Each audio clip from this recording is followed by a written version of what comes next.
todo, bueno, un placer estar acá el día de hoy. Agradezco inicialmente a Dios por tenernos acá el día de hoy a todos, a Perú por habernos recibido en alguna medida y básicamente a la doctora y al CICAD por haberme invitado a este día. Pues. Inicialmente, como dice la doctora, soy instructor de la AJA, de la Asociación Americana del Corazón en Venezuela, desde hace aproximadamente 12 años. Soy bombero, soy paramédico desde hace 16 años en Venezuela. Lamentablemente lo digo con muchísima experiencia en la parte prehospitalaria. Venezuela hoy en día o Caracas hoy en día es la segunda ciudad más violenta de este lado del continente. Trabajamos 24 horas en Venezuela cuando laboramos como bomberos, con un sinfín y una multiplicidad de eventos que definitivamente sobrepasan la capacidad a veces de tolerancia humana. ¿Okay? Eso nos permite, lamentablemente, como les decía, tener una experiencia interesante en esta área. ¿Okay? He sido, en lo personal, testigo desde hace muchos años de ese triaje mal hecho, de esa imposición jerárquica a la hora de tomar decisiones sobre la vida de otras personas, y definitivamente hace 10 años decidimos cambiar esa realidad en los bomberos de Caracas. Realidad triste, ¿ok? Es injusto que alguien tome la decisión de ejecutar de mala manera una acción y básicamente derogue en la vida de un paciente, sin consecuencia, porque a la hora del desastre, a la hora del número masivo de víctimas, no hay responsable, ¿sabe? Pero uno aprende básicamente que el trauma es de todos. Un paciente con trauma no decide básicamente quién lo atiende. Usted decide atender a ese paciente. Y en la medida que usted toma la disposición o tiene la disposición de atender a ese paciente, debe hacerlo definitivamente de la mejor manera, ¿ok? Hay muchísimas situaciones que vamos a ir hablando en el transcurso de estos 45 minutos. Yo cada vez que me invitan a una ponencia, mínimo hablo 4 horas. Así que 45 minutos me parece una ¿cómo se llama? Están vulnerando mi derecho a la comunicación, ¿ok? Pero vamos a tratar de hacerlo en 45 minutos. El desastre tiene una particularidad, ¿ok? Más allá del concepto que ya vamos a reforzarlo, más allá de lo que nosotros creemos saber. ¿Quiénes han estado en una condición de este tipo acá? ¿Quiénes han estado en situaciones donde definitivamente te preguntas qué hacer, profe? Cuéntenos rápidamente qué. Bueno, en 2017 en el terremoto que hubo en Ica, me llevaron, era en ese tiempo estudiante, y me llevaron ahí y no sabía porque era estudiante, pero tenía que actuar de una manera que yo lo podía, ¿no? Era algo de nosotros que se tocaba de eso. Ok, ¿cuánto tiempo pasó entre el sismo como tal, ese evento sísmico, y la llegada de ustedes al sitio? 12 horas. ¿Ok? 12 horas es un tiempo interesante. ¿Por qué? Porque en este ámbito se dice, inicialmente, ¿quién ayuda? Inicialmente, ¿qué pasa cuando esto se instala? ¿Quién inicialmente, y disculpe que diga por inicial, pero quién comienza la atención prehospitalaria en un ambiente de este tipo? ¿Quién? ¿Quién? ¿El cuerpo de bomberos? La sociedad. ¿Ok? Entonces ahí tenemos la primera variable. ¿Quién es el primero? ¿Quién brinda la primera atención? El vecino, su hermano, su primo, su papá, su mamá. Cuando eso pasa, ponemos el corazón de primera mano, nublando en alguna medida el juicio. ¿Ok? Entonces, de primera mano somos nosotros mismos los que intervenimos en este evento. Me van a decir qué similitud tiene o qué similitud existen en esas fotografías. Tránsito, ¿ok? ¿Qué más? ¿Quién da más? No, pero no todos al mismo tiempo porque no oigo. ¿Quién da más?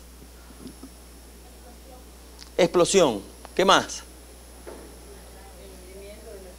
Ok, todas las anteriores, ¿cierto? Yo veo que ahí hay ausencia de autoridades, que es lo que estamos hablando hasta ahorita. No hay una autoridad competente que ejerza orden en el caos, porque básicamente un evento de este tipo es caótico, y que conste que el caos no es un desorden, ¿ok? Simplemente es un orden complejo que habría que más o menos aplicar algunas herramientas para poder entender. Entonces, lo que hablábamos, inicialmente es la sociedad quien asiste a la hora de estos eventos. Muchas veces la gente o las personas se autorrescatan individualmente. Hay un video de uno de los huaicos que ustedes tienen, de una chica que sale de un río sin ayuda de nadie. Entonces, la norma es bien clara. La ayuda inicial viene de el entorno, de la sociedad. Mucha gente se autorrescata. Debemos tener capacidad de sostener situaciones de este tipo por lo menos 3 días. O sea, 3 días nosotros entendiendo la magnitud de un evento de este tipo, 3 días con conocimiento de sustentabilidad o de sostén de un paciente en alguna medida, y 3 días para esperar que la ayuda básicamente se instale y llegue. En el caso de la profesora tardaron 12 horas. 12 horas que esa gente, el trauma había prevalecido, porque en los eventos sísmicos, o dependiendo del evento, deja mayor o menor cantidad de afectados. Los eventos sísmicos importantes dejan un número afectado de personas heridos, que básicamente se manejan o deben manejarse desde una perspectiva personal. Imagínese que usted coloque a 10 pacientes en la emergencia del mejor hospital de Perú. 10 pacientes, básicamente con herida en miembro superior para sutura, en la mano. Hay que esperar al cirujano de la mano. ¿Cuánto tiempo tardaría eso? 10 pacientes. El doctor que estuvo antes habló de un evento en el 2007 con 60.000 heridos. Empezamos a pensar qué necesidades y qué habilidades tenemos, ¿ok? O debemos tener. Si es bien cierto, aquí habemos 30, 40 personas especialistas en salud, chévere. ¿Qué capacidad tenemos 30 o 40 personas especialistas en salud para hacer frente a una situación de este tipo? La primera variable.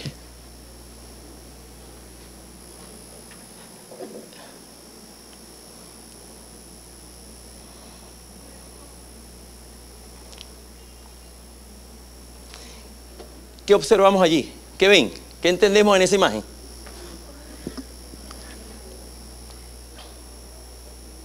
Tómense su tiempo, muy bien. Observación.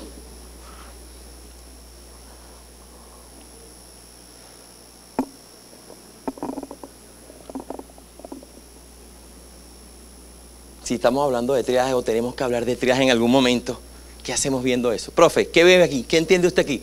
Cuéntenos. Rapidito ahí, ¿qué ve? No. ¿Qué ve usted? Perfecto, mejor, bienvenida. ¿Puede ser un cuerpo? Una silueta. Ok, ¿quién da más? ¿Quién? Levante la mano, ¿quién dice que es una silueta? Una femenina, ¿no? Ok, ¿qué dice usted, profe? No. Ok, son 2 personas que están juntando las manitos, 2 bailarines, lo diría yo. El problema en el manejo prehospitalario de las emergencias es que aunque todos los que participamos tenemos la misma imagen, percibimos de forma diferente lo que hace la acción subjetiva. Si nosotros subjetivizamos la acción, básicamente vamos a hacer lo que nosotros creemos que es lo mejor, lo que nosotros pensamos que es lo mejor. Y ahí viene el problema. Entonces, el que vio la silueta femenina, está bien. Y el que vio, la felicito, profe, los bailarines, vale. Pero sí me entienden a dónde quiero llegar. Tenemos el mismo evento, pero percepciones diferentes. Y la percepción, según la ciencia, va en función a mi aprendizaje, a mi educación, a mi contexto familiar, a si desayuné esta mañana, a si mi esposa esta mañana me torció los ojos antes de salir. Cuando yo subjetivizo la acción, y si hablamos de que el desastre o ese orden extraordinario y complejo es así, imagínense cuando yo voy de forma subjetiva a accionar. Probablemente hagamos la cosa mal. Déjame ver si entiendo esto. Ok, hay una premisa prehospitalaria, ok. El doctor Adam decía hace algunos años, hay una hora dorada entre la vida y la muerte. Si usted es lesionado gravemente, cuenta con menos de 60 minutos para sobrevivir. Tal vez no muera entonces. Puede ser dentro de 3 días, dentro de 2 semanas. El trauma tiene estadios de muerte diferentes. los accidentes, la transferencia de energía, tiene estadios de muerte diferentes. Hay gente que muere o sucumbe inicialmente en el evento. ¿Cuántos muertos hubo aquella asistencia suya, profe, en ese evento? ¿Cuántos muertos hubo? Muchísimo. Muchísima gente muere porque, le digo, esa transferencia sucumbió, la capacidad de soporte y fallece, sin problema. Más allá de que lo lloramos, lo atendemos, lo enterramos y lo tratamos. Mucha gente puede morir minutos después, horas después, días después, semanas después. Y eso lo saben ustedes mejor que yo. Porque se me olvidó decirles que yo básicamente, después de ser bombero, soy administrador. No he estado nunca laborando en un hospital. Yo hago mi trabajo en la calle, dejo a mi paciente en la emergencia del hospital y me olvido de ese paciente. Nosotros nos decimos en Venezuela que los bomberos somos héroes anónimos. De verdad, que aprendimos en los primeros años de esta actividad a quitarnos el corazón con los pacientes. Ustedes ven el desenvolvimiento de ese paciente y sabrán si el paciente sale satisfactoriamente o no. Nosotros nos vamos con la satisfacción de que hicimos en nuestro momento lo que competía hacer. ¿Okay? Si es bien cierto que los paramédicos en Venezuela cumplen protocolos, si un paciente no es protocolizado al momento del prehospitalario, cuando se los lleva al hospital, no hay mucho por hacer. ¿Ok? Entonces, 60 minutos. ¿Han escuchado todos hablar? Entonces, claro que eso. El periodo dorado. Ese periodo dorado, eso ha cambiado un poquito. No son estrictamente 60 minutos, porque hay pacientes que tienen más o menos lesiones. Cuando nosotros llegamos, desde el punto de vista institucional, a hacer un triaje en un evento con saldo masivo, ha pasado muchísimo tiempo. Ha pasado muchísimo tiempo después de estos 60 minutos, este periodo dorado, que en teoría esa gente fue trasladada ¿a dónde? Al centro asistencial más cercano. ¿Cuántas camas hospitalarias cuenta el mejor hospital que ustedes tienen en Perú? No me digan. Pero imagínense, 60.000 heridos, 15 lesionados en un evento automovilístico. Y ya vamos a hablar de eso. Entonces, entendiendo estos 60 minutos, entendiendo este periodo dorado, entendiendo estas condiciones del paciente, yo debo ser, a la hora de la llegada, el mejor especialista en triaje, con la mayor capacidad de observación. Porque, ¿qué pasa en este evento? Mire, lo hemos visto lamentablemente en múltiples oportunidades. Cuando llegamos, ya se han llevado un número importante de lesionados. Ya todos están en el hospital. Cuando llegamos al hospital a verificar, después de hacer el triaje y de seleccionar los que quedaron, 12 de los que llevaron, 8 han fallecido. 6 durante el traslado y 2 llegando al centro hospitalario. Cuando vienen los 26 que quedan atrás, más o menos bien seleccionados, no hay capacidad hospitalaria para atenderlo, porque se acabó lo que sea. Entonces, ¿ese error se comete? Sí. Cada vez que hay un saldo de víctimas masivos, estoy seguro que sí. No solamente en Venezuela. Y vamos a ver por qué no solamente en Venezuela. Entonces, quiero que fijemos los tiempos que tenemos para la atención. Ya sé que ustedes están claros en el triaje, hablaron ahorita de colores, amarillo, rojo, eso está perfecto. Pero yo necesito que entendamos en alguna medida los tiempos, porque el paciente tiene algo que básicamente va en su contra, y es el tiempo, ¿ok?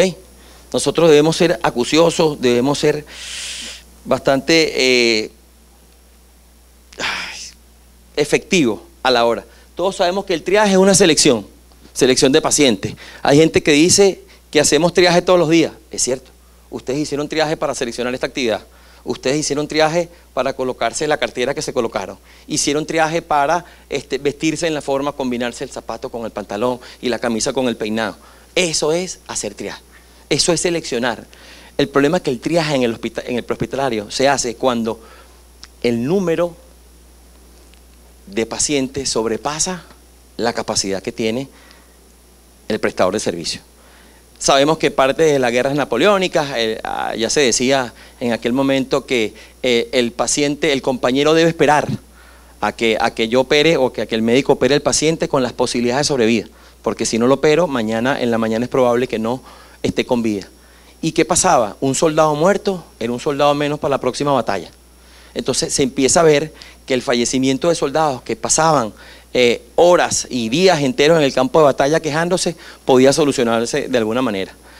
Como todo en el prehospitalario, en la parte prehospitalaria de la cosa, las guerras han sido portadores de servicios, portadores de información, de estudios, han ido mejorando las técnicas, han ido mejorando básicamente todo el actuar. Tenemos ahorita, hace 10 años que no se hablaba del famoso torniquete, y hace 3, 4 años ya hay estudios científicos que dicen por qué sí, cuál es el tiempo de aplicación, gracias a que los conflictos bélicos han arrojado estudios importantes y aportes interesantes en esto, ¿ok? Hay ciencia. Cuando hablan de la AJA, habla de información, habla de medicina basada en evidencia, habla de que todo lo que se dice ya está comprobado. Por eso hablamos ahorita, antes de hablar básicamente de esos 4 colores, del tiempo que requiere un paciente para una asistencia, del tiempo que necesitamos nosotros para hacer un triaje con eficiencia. Tenemos que tomar en cuenta que ese paciente tiene muchísimo en contra, y básicamente es tiempo, ¿ok? Somos los primeros en llegar al evento. ¿Qué hacemos? ¿Qué debemos hacer? 12 horas después fuimos los primeros. 7 minutos después fuimos los primeros. 20 minutos después fuimos los primeros. Les pregunto, ¿qué hacemos? La profesora dice que primero miramos, primero establecemos el tipo de evento, ¿ok? Vamos a ver si la tecnología no nos falla y podemos ver esto.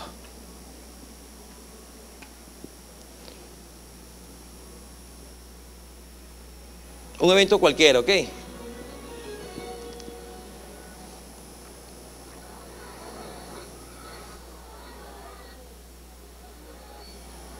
Público y notorio y comunicacional. ¿Contamos el número de pacientes? ¿Nos dimos cuenta? Fíjense el comportamiento humano a la hora de un evento.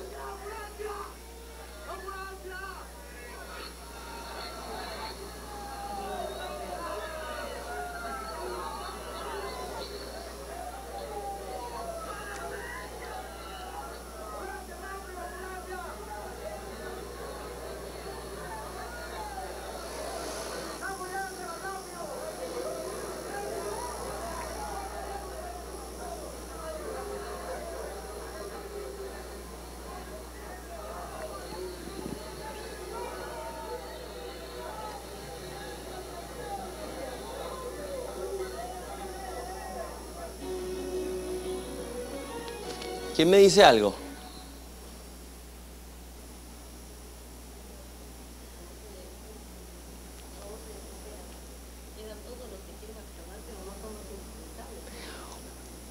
¿Cuánta gente de la que estaban allí, que se entiende que son un cuerpo de seguridad, que en alguna medida tiene información para hacer frente a algunas situaciones médicas, hizo algo por algún paciente? ¿Quién tocó, de los que estaban, si observaron bien, quién tocó a un paciente? ¿Quién hizo algo que fuese medianamente objetivo, lógico y coherente? Eso pasa en un evento de este tipo. La gente no sabe qué hacer. La gente no sabe cómo actuar. Alguien me decía, hay un albañil haciendo unas reparaciones donde vivo, y él decía que aquí cuando los muchachos pelean en la mañana, que toman y sangran, se echan orines. Yo decía, chanfle. No, ni dudo ni dejo de dudar, ni creo ni dejo de creer, pero uno escucha tantas cosas aquí. Entonces, lo primero que uno entiende es que hay un desconocimiento total desde el punto de vista humano, no profesional, porque es que entiendo que los profesionales tienen una formación, pasaron 4, 5, 7 años en una universidad, fueron a hacer perfecto. Las debilidades o las fortalezas de los estados, o de los países o de las cadenas están en su eslabón más débil. ¿Y quién es el eslabón más débil? Nosotros. Los países no son más educados o más ricos porque tienen más o menos recursos. Veamos el ejemplo venezolano. Los países dicen que son ricos porque tienen educación. Y educación es saber hacer algunas cosas, ¿ok? Educación es saber qué hacer. Desde el punto de vista, salgámonos del hospital. No, de eso lo vamos a hablar ahorita, porque no me puedo adelantar. Ya vimos este. Vamos a ver este otro. Y ahí sí. Cualquier parecido con la realidad peruana, me disculpan. Ajá, ¿y por qué tú no avanzas? Bueno, Dios bendiga la ahí está.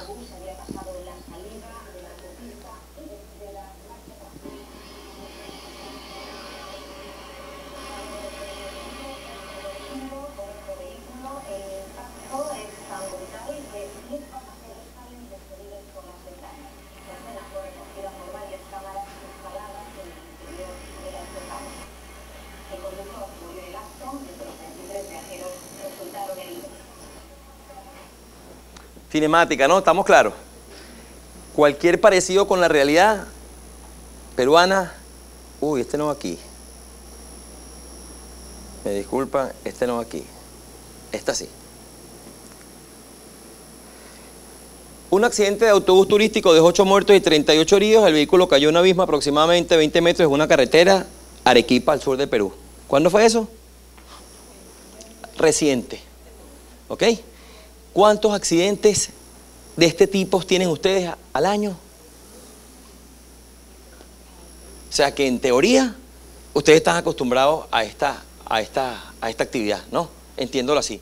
Porque los accidentes son del común del desarrollo social, o sea, van a pasar, suceden porque somos sociedad, porque somos seres humanos, porque vivimos como vivimos, porque hacemos lo que hacemos, ¿ok? Ese fue el enunciado del periódico en estos días.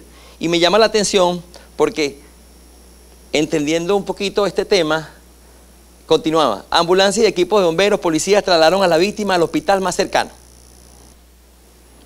Al hospital más cercano, produciendo básicamente un colapso de los servicios. ¿Ok? Si están acostumbrados, no, eso pasa cada rato. ¿Dónde está el plan de acción? ¿Dónde está su POV, su plan operativo vigente para eventos de este tipo? ¿Dónde está la selección de los centros hospitalarios? Esa es la noticia, eso lo dijo el jefe de policías de esa área. Todos los pacientes, eso no solamente pasa aquí en Venezuela, eso pasa normalmente.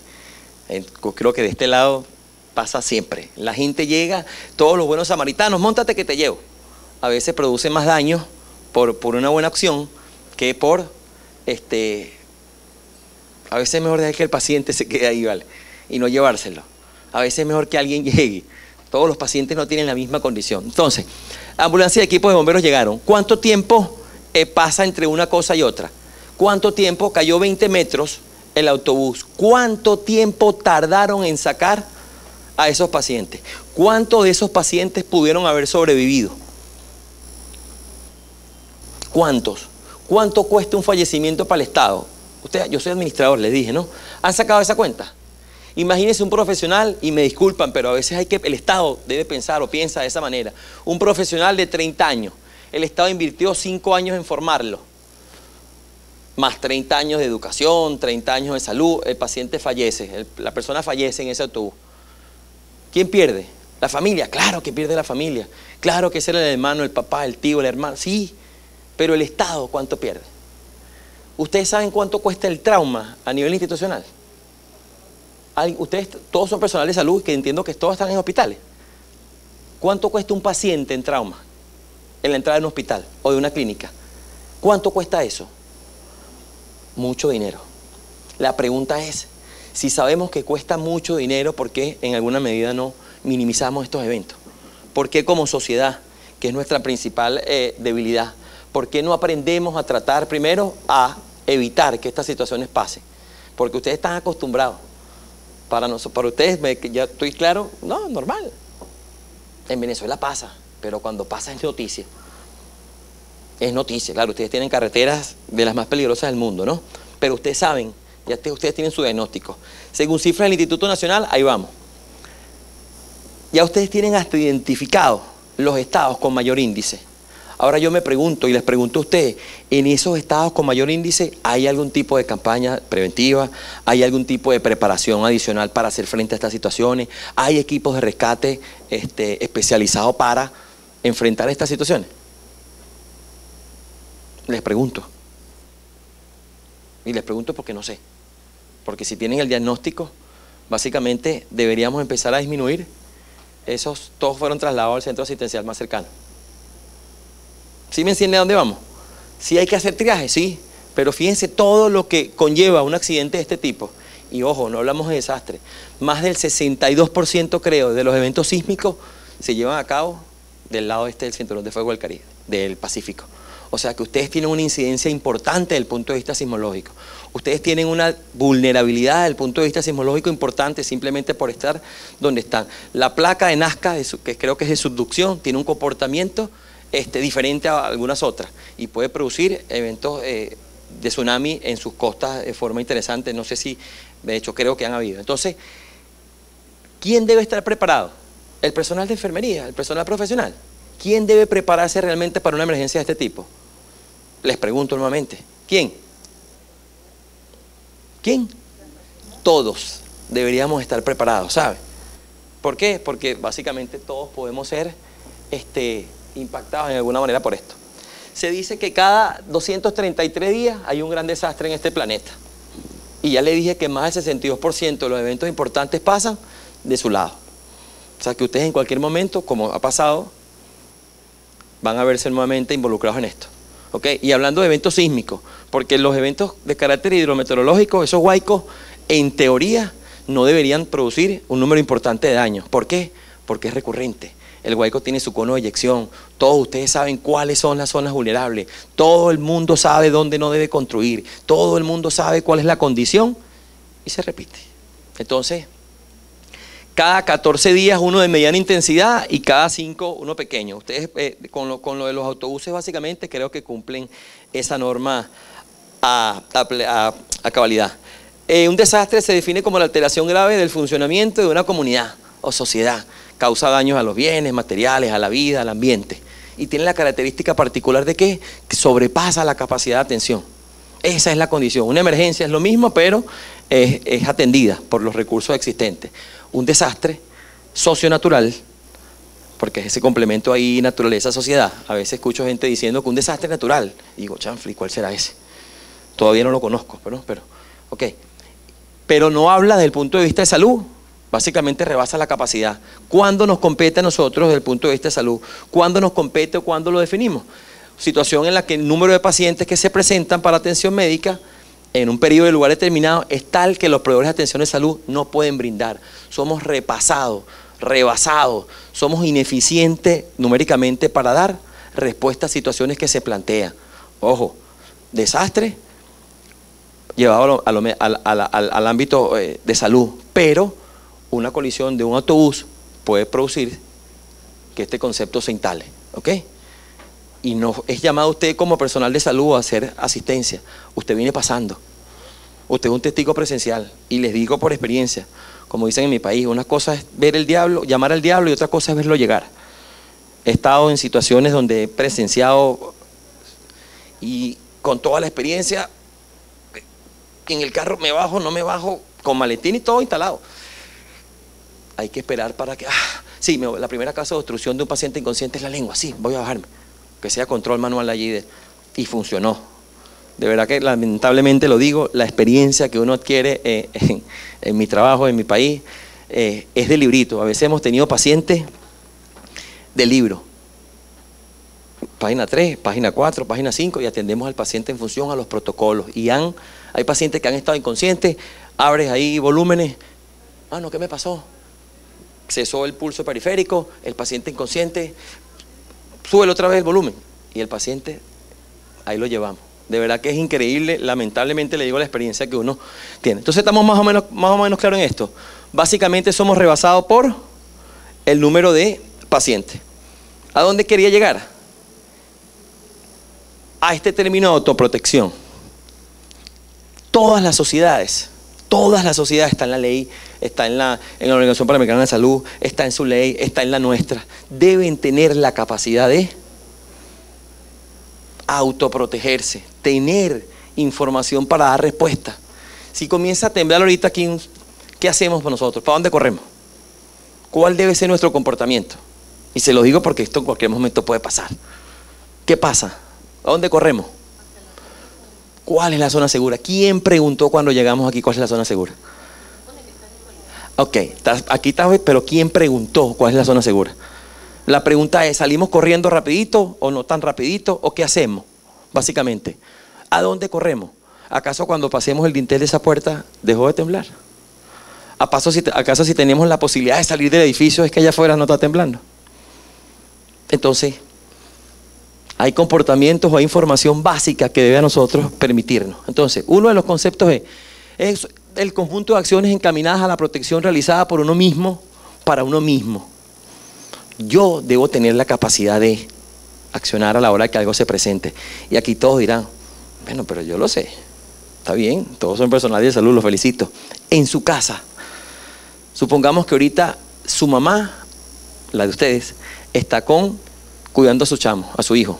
Chabolito, le dicen ustedes, ¿no? El niño está jugando con un juguetico y tiene una obstrucción de vía aérea por cuerpo extraño. ¿Qué capacidad tiene su mamá, su hermano, su cuñado, su primo para hacer frente a una situación que es normal que eso pase? Que de paso la maniobra dice que antes de la cuarta compresión tiene un 99.9% de efectividad. O sea, que hacer compresiones subdiafragmáticas básicamente va a expulsar. ¿Cuántos de sus familiares saben eso? ¿Ok? Ustedes ahorita reciben una llamada. La mamá, quien les cuida, Dios lo quiera, hipotéticamente hablando, quien les cuida al niño. Y usted no entiende. Usted lo que entendió fue, el niño cayó. Ajá. ¿Qué haríamos? ¿Qué haría, profe, usted? Recibió ahorita la llamada, Dios lo quiera, su sobrino, su mamá se cayó. Ay, ¿qué hace?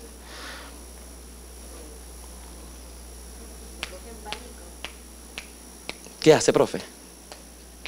Y el tiempo corre. Porque ese es el problema, que el tiempo corre y todavía no hemos hecho triaje, ¿sabes? Ya vamos a ir para allá. Profe, ¿llamar a cuál emergencia? Ok, llamó a la emergencia del 105 y ¿qué dijo? Ajá, usted, escúcheme, ¿usted entendió lo que le dije? ¿Lo que le dijeron en el mensaje? No lo entendió, pero no importa, perfecto. Llamó al sistema de emergencia y lo mandó para su casa. ¿Quién más? Profe. Profe, por allá no se me esconda, que yo aquí veo todo, dígame. Allá. Y el tiempo corre. ¿Qué hacemos? Nada. Llamamos. No nos contesta. ¿A dónde vamos? Llamamos al 106. Lo mandamos a la casa. El 106 llega a la casa. No, para que no hay nadie, señores. ¿Para qué nos llaman?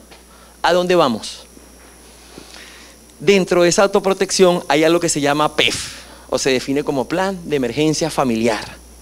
Nosotros, y más el personal de salud, debe tener la capacidad de un plan de acción en su casa. Usted, muy bien, te llamó al número de emergencia. Ya usted sabe que si llama a su casa y no le contesta, ya usted debe saber cuál es el plan que usted tiene, cuál es el hospital donde va a ir o a la clínica en función a no sé, los seguros que manejen acá.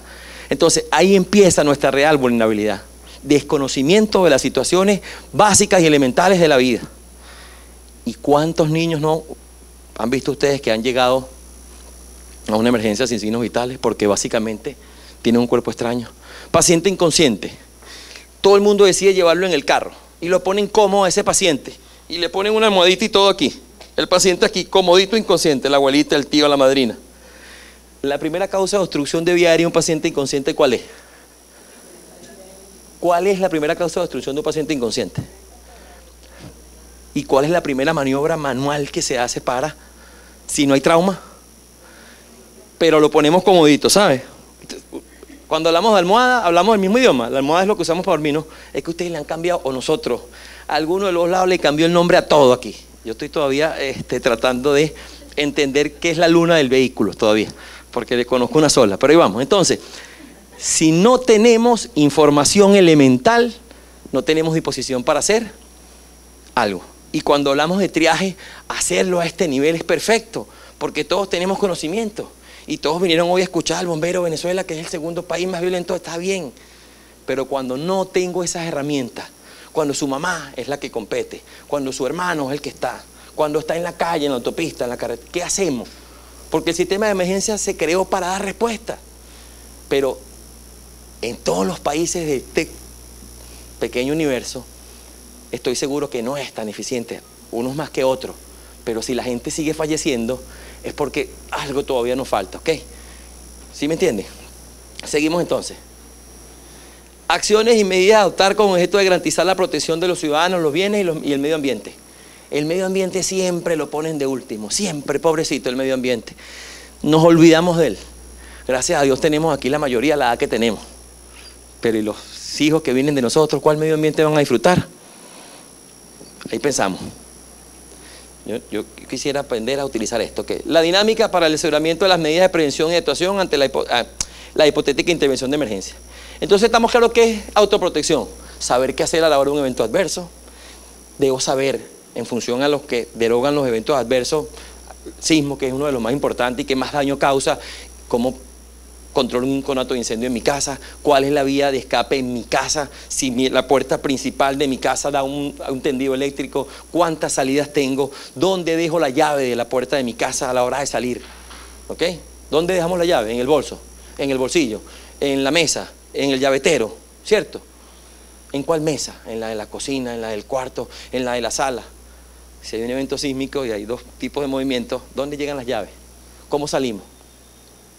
Hasta eso nosotros a veces nos olvidamos, ¿ok? Y mire que tengo 12 años en esta área docente y mi esposa no sabe ni siquiera qué es desobstrucción de vía aérea. O sea, pero tenemos toda esa debilidad, ¿ok?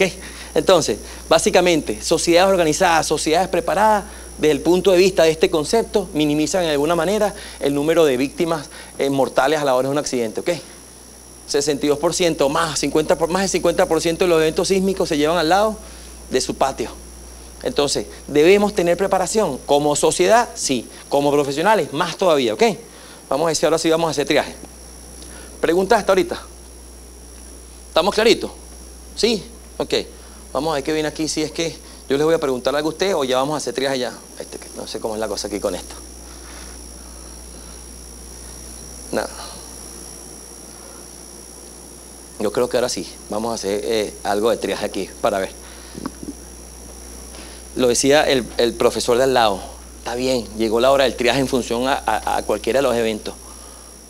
¿Cuál triaje hago? ¿Qué sé yo de triaje?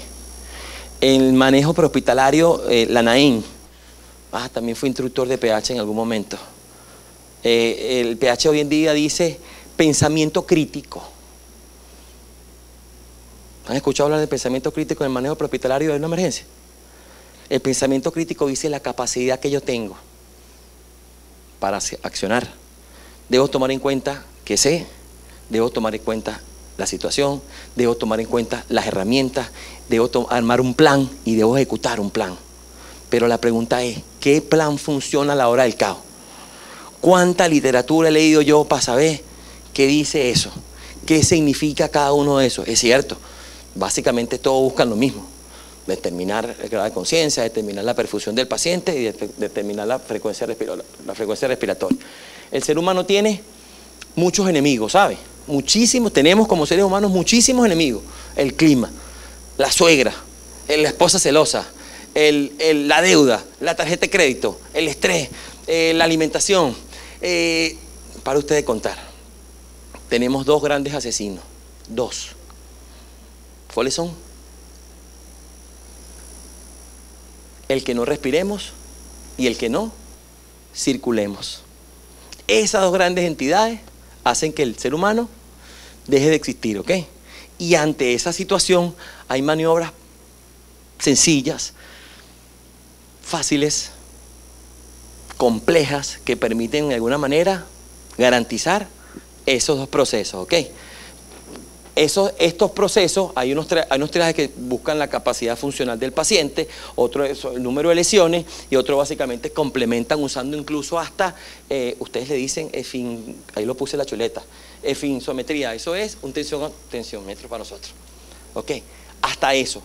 Básicamente necesitamos, ¿cuáles son las características del triaje? Debe ser rápido. ¿Por qué rápido? Porque ya esos 60 minutos que el paciente posiblemente, si algo le pasó, pueda morir porque no va a cambiar.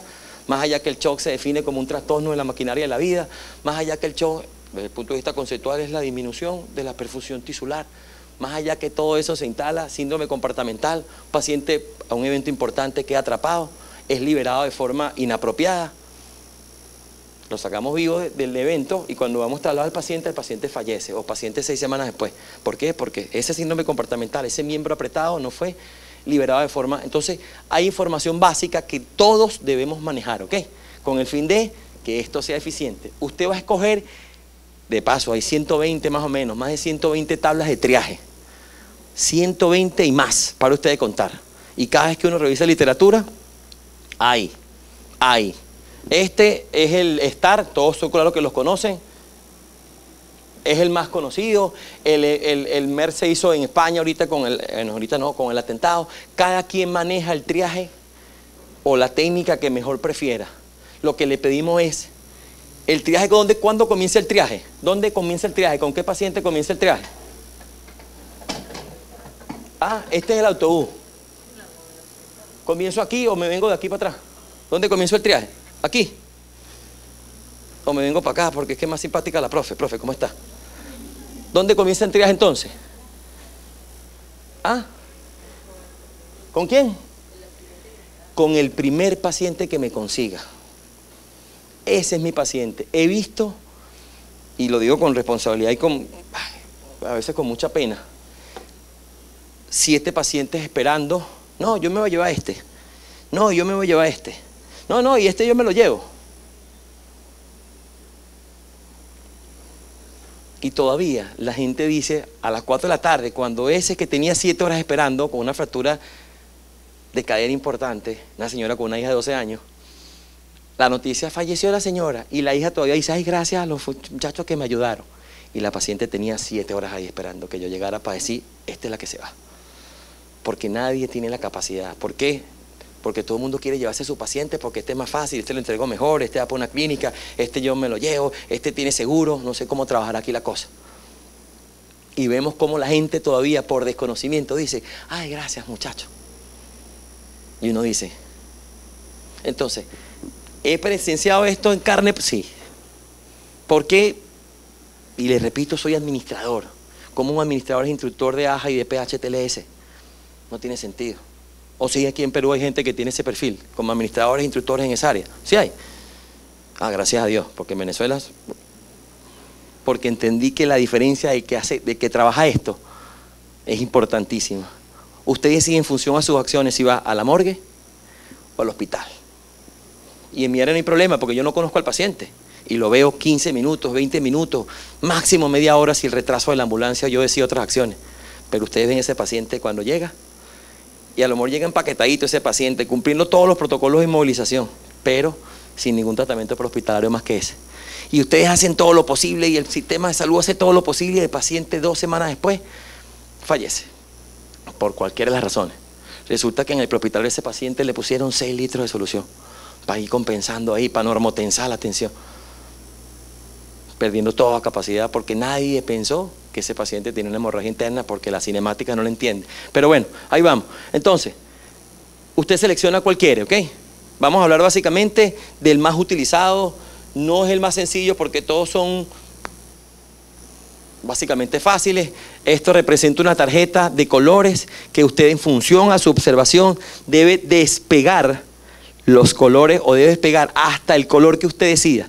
A veces hemos visto el colorcito solamente, la gente rompe el colorcito y se lo pone el paciente encima. Agarra el otro colorcito y se lo pone el otro paciente encima. No sé si me entienden, no usan la tarjeta. La tarjeta tiene identificación, más o menos usted señala ahí, estima, rastros de alguna. Usted debe dar información, porque el que viene detrás de usted debería tomar la tarjeta, porque usted no va a estar allí. Porque, les repito, usted hace triaje cuando el número de lesionados sobrepasa la capacidad. A lo mejor es usted solo con 12 pacientes, con 6 pacientes, con 4 pacientes, y usted decide en algún momento llevarse a algún paciente, entonces ya no hay nadie en la escena. Entonces no hay quien dé respuesta. Mire, ¿qué tiene este paciente? Ah, ¿por qué es rojo? ¿Por qué es verde? ¿Por qué es negro? Hay color, Argentina creo que usa otro color, Chile, blanco, para los pacientes que son donantes. Hay otros países por ahí que están manejando, en función a esta presentación, otros colores para los pacientes, los potenciales donantes. ¿Ok? Entonces, ya todos sabemos que el rojo, estamos claros en eso, ¿cierto? El rojo, prioridad inmediata para asistencia a traslado. El que usted seleccione como rojo, porque en función a la observación, y más allá, escúcheme algo, más allá de la observación que usted tenga, de lo que tenga ese paciente, todos sabemos lo que es cinemática, ¿cierto? Todos hemos entendido lo que es cinemática.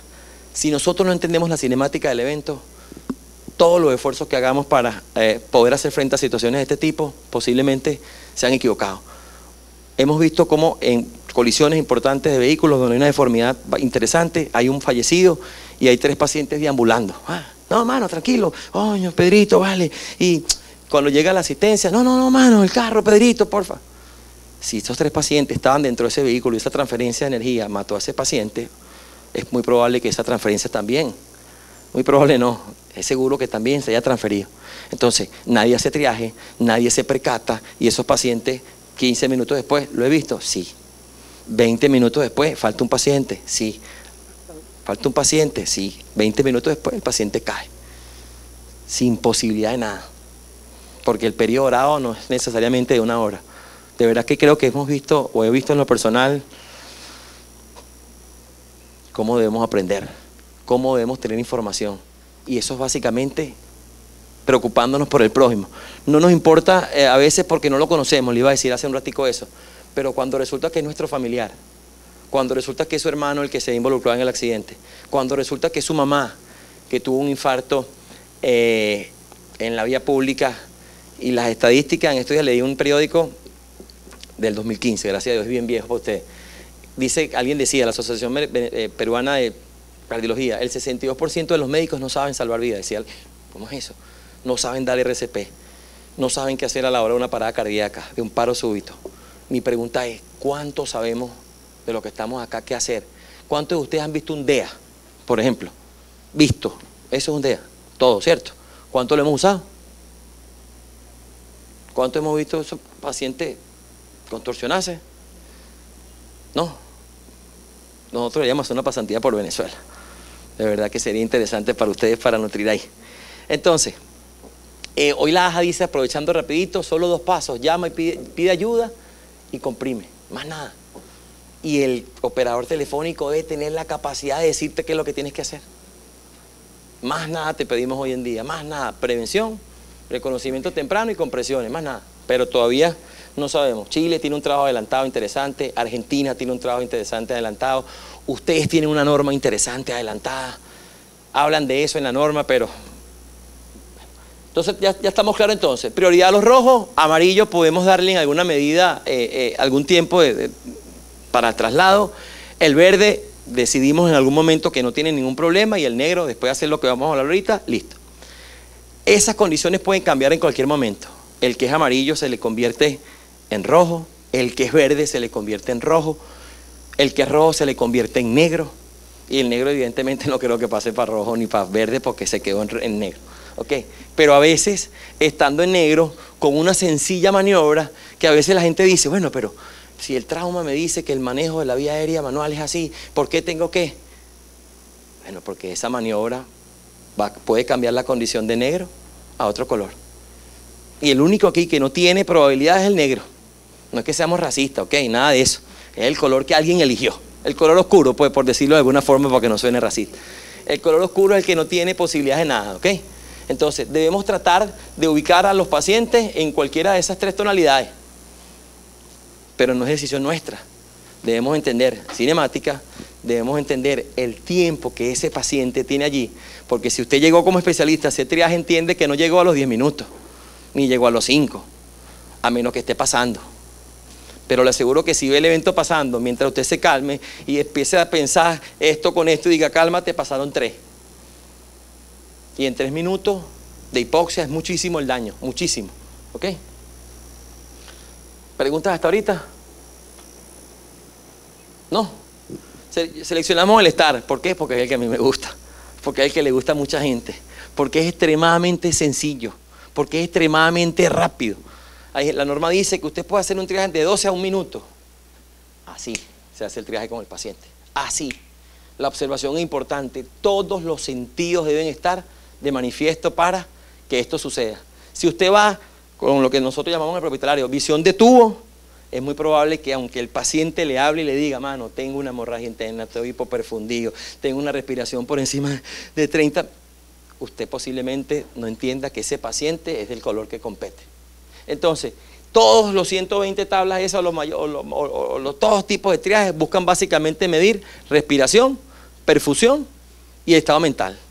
Sencillo. ¿Cómo medimos la respiración? ¿Cómo miden ustedes, cómo cuantifican la frecuencia ventilatoria aquí de un paciente? Contando. ¿Cuánto tiempo tardamos en contar? ¿Cuánto tiempo tardan ustedes en ver todas del paciente en contar? ¿Cuánto tiempo? ¿Cuánto? Estoy preocupado. Porque es que no me dicen. ¿Cuánto tiempo? 30 segundos. Si es 30 segundos, profe, perdimos el triaje. Porque ya, bueno, no perdimos, estamos ahí en el límite.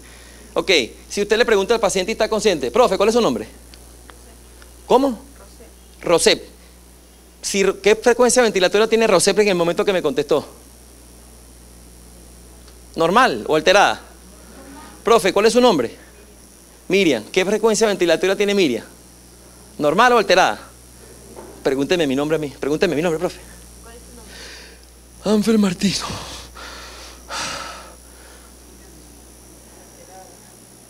Entonces, ¿cuánto tiempo tardo en constatar o verificar la frecuencia ventilatoria de ese paciente? Si está consciente, por supuesto. Y si, evidentemente, del estado mental está en condiciones normales, pues, porque, ¿cómo te llamas?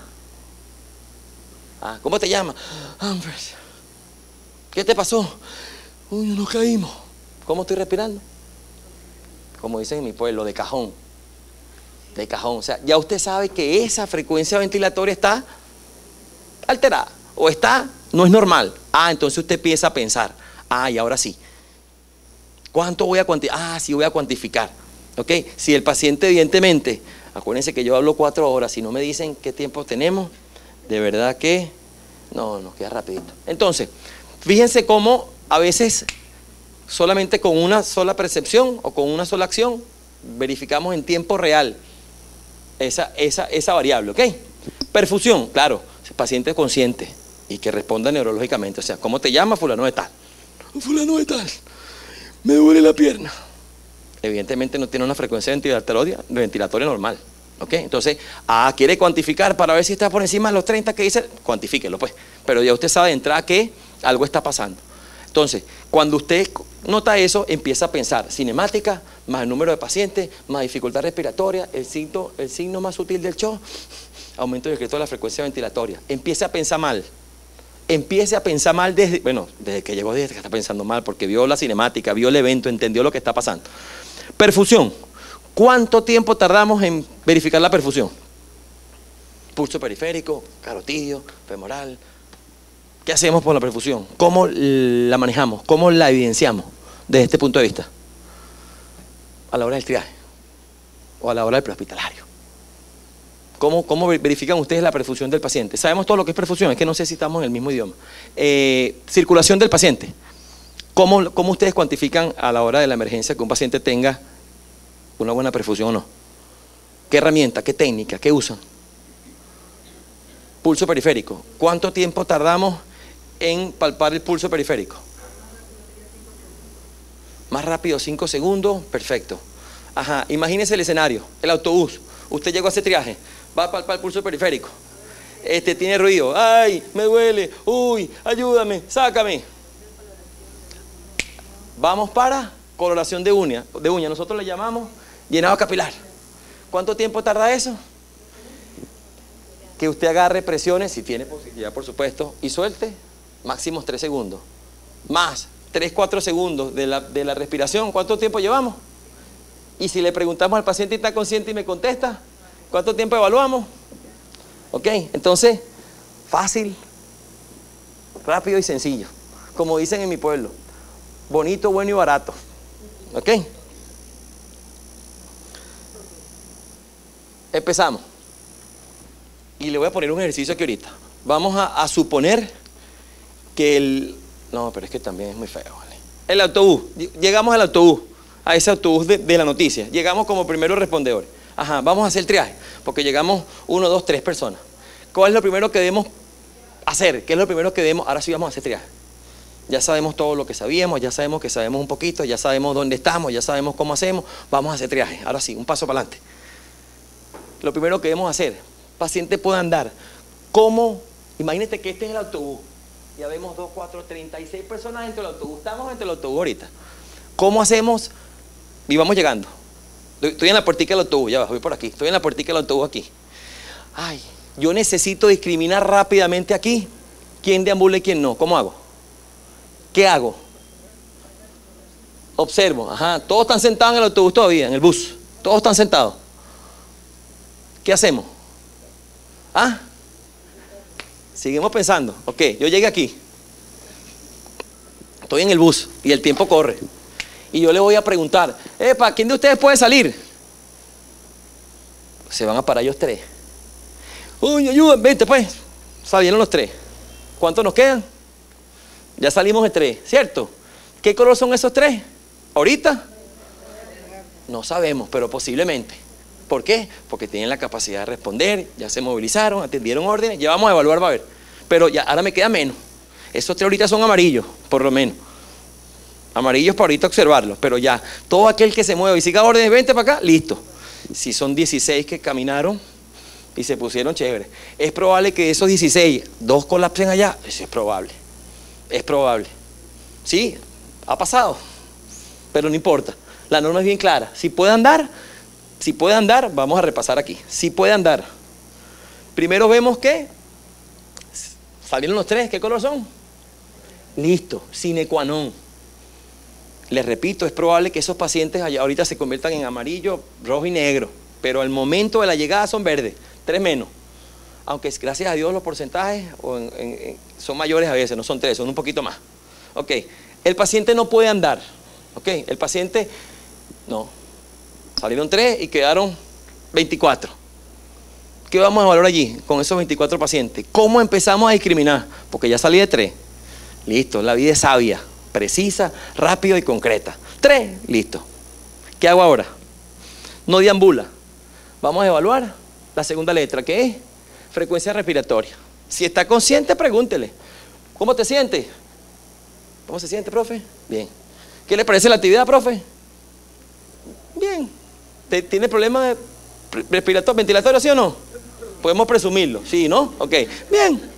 Porque también puede ser, no solamente, ya va, ese es bien, también puede ser un indicativo de algo. ¿Y cómo te llamas? María. Ok, recuerde que todos los sentidos deben ser puestos para que esto sea de forma positiva. Entonces, el paciente, si no respira, que es el peor escenario, es uno de los grandes asesinos del ser humano, no respiró, ¿qué hacemos? ¿Cuál es la maniobra a seguir después de la ausencia ventilatoria del paciente? Primera causa de obstrucción de vía de un paciente inconsciente es la lengua. Por ende, ¿qué hago? Hiperextensión de cuello, ¿sí o no? Ajá. ¿Pero qué estamos haciendo? ¿Un qué? Un triaje. ¿Y por qué lo estamos haciendo? Porque hay un saldo masivo de víctimas. ¿Y por qué estamos haciendo cuando hay un saldo masivo de víctimas? Porque hay un evento importante donde la energía es transferida a un poco de gente y causa daño. Entonces, si yo hiperestiendo ese cuello, no causo lesión cervical. No puedo aumentar la probabilidad de daño de ese paciente. ¿Sí o no? Entonces, ¿qué hago? ¿Cómo manejo eso? ¿Cómo manejo esa apertura de la vía aérea? Les pregunto. No puedo, la pregunta es, ¿puedo hiperextender el cuello de ese paciente? ¿Sí o no? Abre la boca y saca la lengua. Caramba. ¿Cuánto tiempo pierden eso? El problema es de tiempo. ¿Voy a hiperextender el cuello? Sí, voy a hiperextender el cuello de ese paciente. ¿Qué es trauma? Sí, voy a hiperextender el cuello de ese paciente.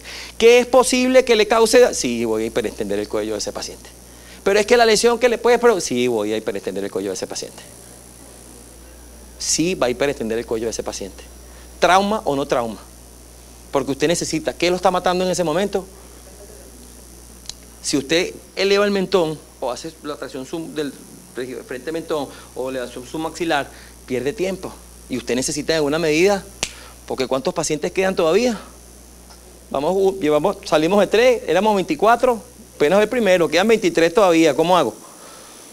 Son 23 minutos en teoría, máximo.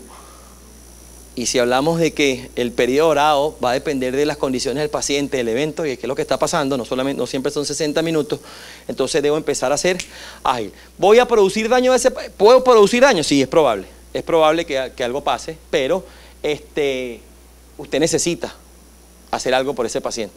Y lo que dice la norma, básicamente, ante la ausencia de la respiración, es hiperextensión. Con sumo cuidado, con mucha sutileza, pero esa es la maniobra que hay que hacer. Aunque el trauma dice que los pacientes, en este caso no es trauma, estamos tratando de discriminar qué tiene ese paciente. Entonces, si el paciente respira, automáticamente es rojo. Entonces, ese es un paciente afortunado, cambió su condición de negro, ya, Rinkin Pa, a rojo, con alguna posibilidad allí, ¿ok? ¿Estamos claros en eso? Paciente que no respire, hiperextendemos, hacemos hiperextensión de cuello, pensando que podemos, sí, está bien, pero es lo que se dice, si el paciente automáticamente mete aire, queda rojo. ¿Lo he visto? Sí. Sí. Paciente que no respira después de una... Y el libro no se equivoca, página 2 del librito de pH. Paciente, obstrucción de vía aérea, hiperextiende el cuello, libere la vía aérea, sí funciona. Entonces, si el paciente no respira, básicamente quedó negro, o quedó oscuro, pues, por aquello del racismo. El paciente no arrancó, quedó allí. ¿Estamos claros en eso? Salimos de 3 pacientes, el paciente que no respiraba, hiperextendimos el cuello, si respiró, le colocamos la tarjeta y dejamos en la tarjeta el color rojo, continuamos, si no respiró, se quedamos en la tarjeta el color negro, no hay más nada que hacer. ¿Claro hasta allí?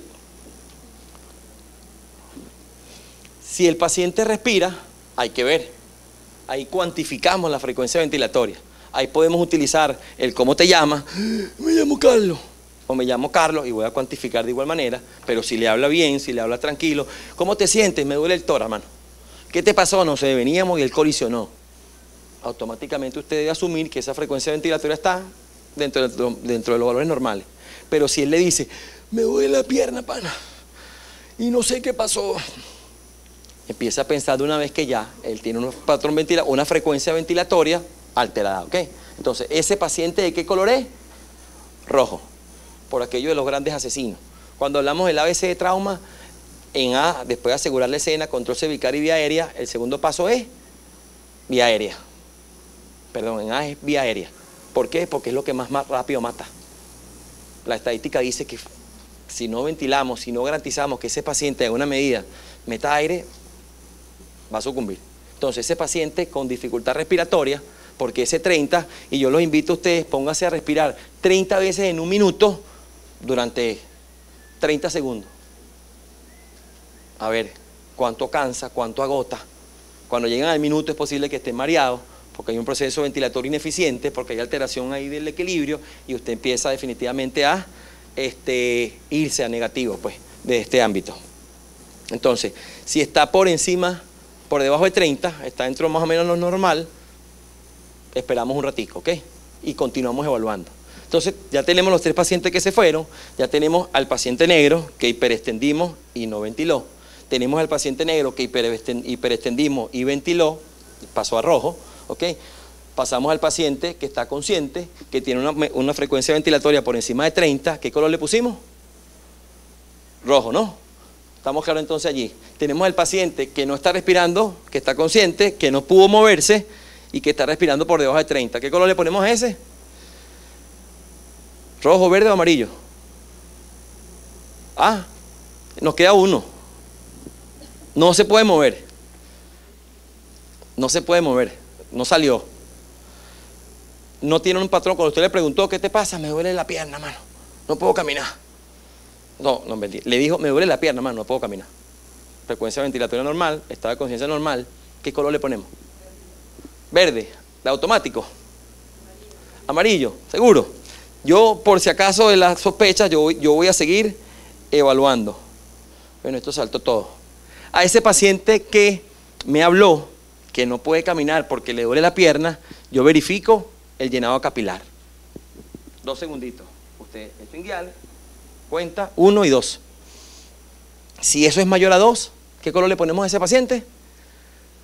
Rojo. Y les puedo contar anécdotas 1000. Paciente femenina, 22 años, fue arrollada, no fue triaje, fue arrollada por un vehículo. El conductor le dio un paro cardiorrespiratorio, arrolla a la estudiante, a una muchachita de 22, 23 añitos. Yo llego a los 10 minutos, evaluamos, movilizamos, tratamos a la paciente a 2 cuadras del hospital X de Caracas. Yo normalmente trabajo en moto, no acostumbro a acompañar pacientes a menos que el paciente esté en malas condiciones. Y me voy con la paciente.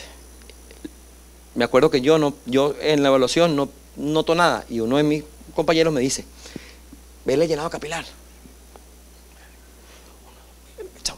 Estigma de ningún tipo. No había rastro de que esa niña haya sido arrollada por nada, nada. Lo único que tenía estaba consciente, orientada en tiempo, espacio y persona, hemodinámicamente estable, el tórax simétrico, no expansivo, a la ocultación sin agregado, sin nada, el abdomen, la cadera, todo estaba en perfectas condiciones. Esa paciente se inmovilizó por protocolo en función de la cinemática y lo único que nos percatamos de los que estábamos ahí era llenado capilar. 1:45 de la tarde, 1:47, 9, estábamos en el hospital, pues estaba a 2 cuadras. Ellos reciben 2 residentes de cirugía, de medicina. Mira, paciente, le echo el cuento, entregamos a la paciente, mira, búscate cirugía, porque lo único que a esta paciente le hemos notado es esto, llenado capilar lento. Lo único, le digo, chama, llámate a cirugía, porque esta paciente tiene, lo único que tiene, pero alteradísimo es esto. Está bien. La ambulancia queda, a las 7 de la noche me llaman los muchachos, coño, mi sargento, yo en el tiempo era sargento, mi sargento, la paciente falleció. La paciente falleció. ¿Cómo que la paciente falleció, mano? Son las 7 de la noche, ¿tú eres loco, estás tú? No, mano, estamos en el hospital. ¿Y cómo que la paciente fallece? No, es que nadie la ha recibido porque cirugía nunca bajó. 22 añitos, pues pudo ser mi hija. Entonces, la evaluación existe, sí, para nosotros identificar. Mire, a veces es mejor pecar por cosas que uno presume, porque el trabajo nuestro, para eso es la cinemática, para presumir, para inferir, para pensar. El pensamiento crítico dice, usted evalúa, y cuando evalúa empieza a inferir, empieza a pensar y piensa lo peor en función. Si usted concatena la escena con los signos y los síntomas del paciente, no se puede equivocar. Y si se equivocó y trasladó, y si se equivocó y puso un poquito de oxígeno, y si se equivocó hizo algo positivo, y ese paciente no tiene nada, perfecto, perdió recurso y tiempo. Pero si es lo contrario, si usted no infiere, no piensa, no cree, no presume y no hace nada, el trauma, y por eso esto es tan rápido, el triaje es un proceso dinámico, todos lo sabemos, dinámico, es cambiante. Los pacientes en trauma no tienen dueño, no son de cirugía, no son del traumatólogo, no son el paciente de traumatología, dice la norma, es de aquel que pone la primera gasa. De ese es el paciente y de todos los que vienen después. Porque a lo mejor sin esa gasa, que es la presión directa, para cohibir una hemorragia, ese paciente en 10 minutos está exsanguinado a menos tiempo y no llega a un centro asistencial. Y usted le va a llevar al paciente en las peores condiciones, al mejor equipo médico y no hace nada. Pero usted le lleva a un paciente regular o más o menos bien tratado en el prehospitalario, con posibilidades a un paciente, a un centro asistencial con un equipo, y a lo mejor ese paciente sale para adelante. Y les repito, el problema no, yo no lo conozco, pero si fuese mi hermano, mi familiar, mi hijo. Entonces, eso existe, eso funciona, se lo digo en lo personal, sí. El llenado capilar es un indicativo tácito de la perfusión del paciente. Usted no ve nada en ese paciente. ¿Esa paciente tiene una hemorragia interna? Sí. ¿En dónde? No sé, no es mi trabajo. Mi trabajo es presumirla, la contactamos con el llenado capilar y la entregamos al centro asistencial. Ellos verán qué hacen. Ese es el trabajo fuera del hospital.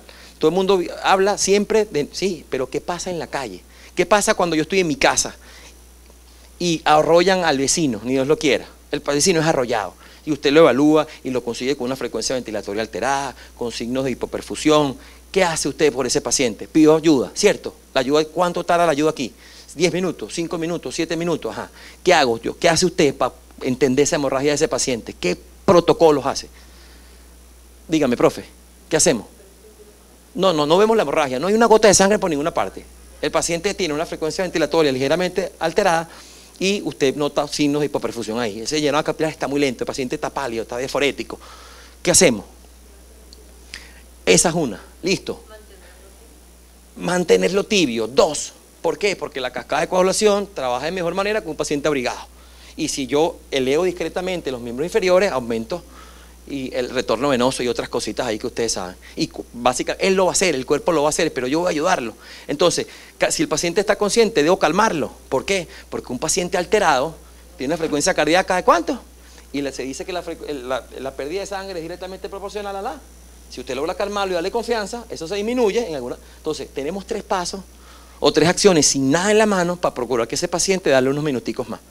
Es probable que el paciente a lo mejor no tenga, es verdad, que no tenga oportunidades, pero hay acciones que hacer. Y cuando hablamos de autoprotección, de todo lo que debemos saber, ahí está eso. ¿Qué necesitamos para esas 3 acciones? Calmamos al paciente, lo abrigamos y le elevamos los miembros inferiores. ¿Qué necesitamos? ¿Y para la universidad estudiar 3 años, 7 años, 5 años? No, mano, es información. Es información. Y la gente en la calle quiere ayudarlo. Decía el doctor, es verdad, usted el curioso es su mejor herramienta. Ven acá, hermano, garantízame la seguridad de la escena. Y tú le vas a decir, mano, nadie se acerque, dejen que los doctores... Mano, la gente tiene todavía buena fe y voluntad, ¿ok? ¿Qué hora es, porfa? Ajá, seguimos aquí. Llenado capilar, mayor a 2 segundos. De una vez ese paciente es rojo. Si el llenado capilar está lento, verifico el estado mental. ¿Cómo verificamos el estado mental? Ya lo verificamos. Le preguntamos cómo te sientes, cómo te llamas, dónde estás, qué te pasó, qué te duele. ¿Ok? Todavía falta. ¿Qué hora es? ¿Esto hasta qué hora?